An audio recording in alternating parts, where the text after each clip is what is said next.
सखियों से वो सखी उत्तर देती है, जिन आंखों ने देखा वो बता नहीं सकती, और जो बता सकती उसने देखा ही नहीं है। सखियों की बात मान करके माँ जानकी अपनी एक सखी को आगे करके चल पड़ी। जैसे मैया चली, माँ के पांव की पायल, बाजूबंद, हार, जो भी मैया ने पहने थे सब बज पड़े। भगवान राम कहते हैं लक्ष्मण जी से, लक्ष्मण आज ऐसा प्रतीत होता है मानो कामदेव दुंदुभी बजा करके आज इस पुष्प वाटिका में आ गया हो। अभी भगवान बात ही कर रहे थे, तब तक जानकी मैया दिख गई। लक्ष्मण जी कहते प्रभु ये कौन है? भगवान राम कहते हैं ये जनक जी की पुत्री श्री जानकी जी हैं, और इन्हीं के कारण धनुष यज्ञ रखा गया है। धनुष यज्ञ जही कारण होई, तात जनक तनया यह सोई। भगवान राम उत्तर देते हैं। माँ सखी, सखियां जब भगवान को देखती हैं तो आपस में वार्ता करने लगती हैं। एक सखी कहती है कि मानो अगर इनका विवाह जानकी से हो जाता तो कितना बढ़िया रहता, कितना आनंद रहता। कि शादी इनसे ही होती जो हर हाल में, अगर इन्हीं से हर हाल में विवाह हो जाता हमारी जानकी का तो कितना बढ़िया रहता। तो एक सखी ने कहा अच्छा ये बताओ, जानकी का विवाह अगर राम जी से हो भी गया तो इसमें हम लोग का क्या फायदा होगा, हम लोग को क्या मिलेगा? एक सखी ने कहा पागल हो गई, अरे थोड़ा दिमाग लगाओ। कहा क्यों? कहा अरे मानो अगर इनसे शादी हो जाएगी जानकी की, तो जिनको देखने के लिए हम इतने परेशान हैं, सोचते हैं एक बार दृष्टि डाल दे, वो हम सबके जीजाजी बन जाएंगे और हम सब इनकी सालियां बन जाएंगे। तो जिसे देखने के लिए परेशान है, कम से कम साल भर में एक दो बार तो आ ही जाएंगे ससुराल करने, और जब ये ससुराल में आएंगे तो इनके पास बैठ करके हम इन्हें देखा करेंगे और इनसे विनोद करेंगे, कितना आनंद होगा। कि शादी इनसे ही होती जो हर हाल में आया करते हमेशा वो ससुराल में, आया करते हमेशा वो ससुराल में। कि नैना डूब रहते रूप की लहरिया में, अरे कोई आया सखी फुलवरिया में। एक सखी ने कहा चलो मान लिया विवाह भी हो गया, लेकिन विवाह होगा कैसे? क्यों भाई क्या समस्या है? अरे महाराज जनक ने तो इतना बड़ा प्रण किया है कि जो शिव जी के धनुष को खंड खंड करेगा उसी से विवाह होगा, और ये महाराज इतने सुकुमार, इतने कोमल, ये कैसे धनुष तोड़ पाएंगे? तो सखियां कहती चिंता मत करो, हमने इनके बारे में कुछ सुना है। क्या सुना है जल्दी जल्दी बताओ। तो सखी कहती है कि कोई कहता है दशरथ दुलारे है ये, यज्ञ रक्षा में असुरों को मारे है ये, यज्ञ रक्षा में असुरों को मारे है ये। एक कहती है दशरथ जी के पुत्र हैं, चक्रवर्ती सम्राट अयोध्या नरेश के पुत्र हैं, और हमने तो ये भी सुना है कि इन्होंने राक्षसों का वध भी किया है। तो कुछ सखियां कहती तुम सही कहती हो, हमने भी देखा है। क्या देखा है? तीर बांधे हैं कसकर कमरिया में, तीर बांधे हैं कसकर कमरिया में। जैसे जादू अरे हा, जैसे जादू अरे हा, जैसे जादू भरे उनकी ये नजरिया में, कोई आया सखी फुलवरिया। उनकी आंखों में मानो जादू भरी है उनकी नजरें।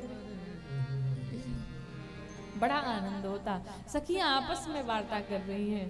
भगवान को माँ जानकी ने, एक सखी ने एक लता के ओट से छिपा करके राम जी का दर्शन कराया। भगवान श्री राम ने माँ जानकी को देखा, माँ जानकी ने भगवान श्री राम को देखा कि श्री राम को देख कर श्री जनक नंदनी बाग में जा खड़ी की खड़ी रह गई। राम देखे सिया को, माँ सिया राम को, दोनों अखियाँ लड़ी की लड़ी रह गई। भगवान राम ने माँ जानकी को देखा, माँ जानकी ने भगवान राम को देखा।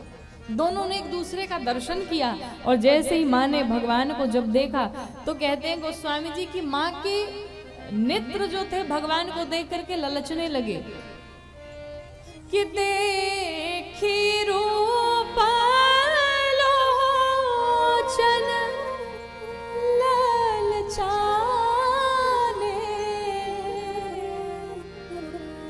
मैया ललचने लगी। अच्छा, ललचना समझते हैं आप लोग? ललचना किसे कहते हैं? किसको किसको पता है? किसी को नहीं पता है? अच्छा, हम बता देते हैं ललचना किसे कहते हैं।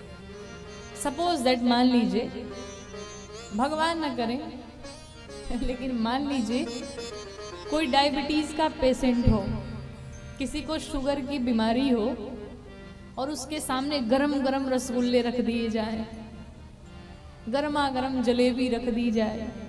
अब वो क्या सोचेगा? काश हम भी खा लेते। लेकिन फिर हाथ लगाए तो सोचे कि अगर खा लिया तो डायबिटीज बढ़ जाएगी, शुगर बढ़ जाएगा, दवा खानी पड़ेगी। तो फिर सोचते जाने तो कोई बात नहीं, नहीं खाऊंगा, खा नहीं सकता तो देख के ही काम चला लो, सूंघ के ही पेट भर लो, देख के ही काम चला लो। कभी सोचे कि खा लूं, कभी सोचे कि काम चला लूं, ऐसे ही देख लूं, देख के ही पेट भर लूं। ठीक यही स्थिति, इसी को कहते हैं ललचना किसी चीज के लिए। माँ जानकी भी ललच रही भगवान को देख करके। एक बार सोचती अब नहीं देखेंगे, बस लास्ट चांस है ये, अब नहीं देखना। फिर मन में होता एक बार और देख ले रहे, फिर एक बार मैया देखती, फिर नेत्र झुकाती, फिर देखती, फिर झुकाती कि नैनों में राखूं तो यही मोरा तरसे, और नैनों हियरा में राखूं तो हाँ हियरा में राखूं तो ये नयन बरसे, हो कवाना विधि से। अरे तोहे राखूं मैं सजनवा कवन विधि से, हो कवाना विधि से। नेत्र कहते हैं इन्हें आंखों में बंद कर लो, हृदय कहता है नेत्रों में रखोगे चले जाएंगे, भाग जाएंगे, इन्हें हृदय में बंद कर लो। मैया सोचती किस प्रकार से आपको रखूं, कहाँ रखूं? तो मैया ने एक उपाय निकाला। लोचन मग रामहि उर आनी, दीन है पलक कपाट सयानी। लोचन माने नेत्र, मग माने रास्ता, उर माने हृदय, अर्थात नेत्रों के रास्ते माँ जानकी ने भगवान राम को अपने हृदय में पधराया। भगवान अपने हृदय में माँ जानकी को पधराते हैं। दोनों एक दूसरे का दर्शन पा करके, अब विलंब हो रहा है ये जान करके मैया प्रणाम करके वहां से चल पड़ी। चल तो पड़ी, लेकिन जाते जाते वही चतुर्सखी जो पूजा छोड़ करके आई थी वो ऐसे नहीं गई। वो जाते जाते बोल पड़ी कि पुनिया बेरिया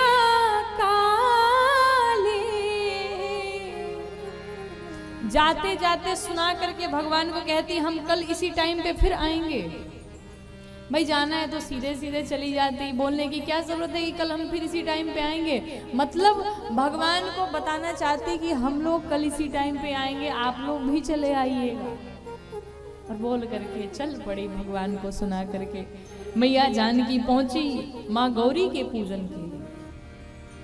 पहला कारण, माँ ने जो पूजा अधूरी छोड़ रखी थी उस पूजा को पूर्ण करने पहुंची, और दूसरा कारण, माँ ने जो वरदान मांगा था वो वरदान पूर्ण हुआ। माँ को धन्यवाद करने पहुंची। माँ गौरी के पास जाकर के मैया को बारंबार धन्यवाद करती हैं। माँ जानकी ने गौरी मैया को एक वरमाला पहनाई, और जैसे ही वरमाला पहनाई गौरी मैया प्रसन्न हो गई, और प्रसन्न होकर के खसी माल मुँह रति मुस्कानी, जो मूर्ति थी माँ गौरी की वो मुस्कुरा पड़ी, जो माला थी वो माँ के गोद में गिर पड़ी। मैया प्रसन्न हो गई, मैया को आशीष मिला, आशीर्वाद मिल गया।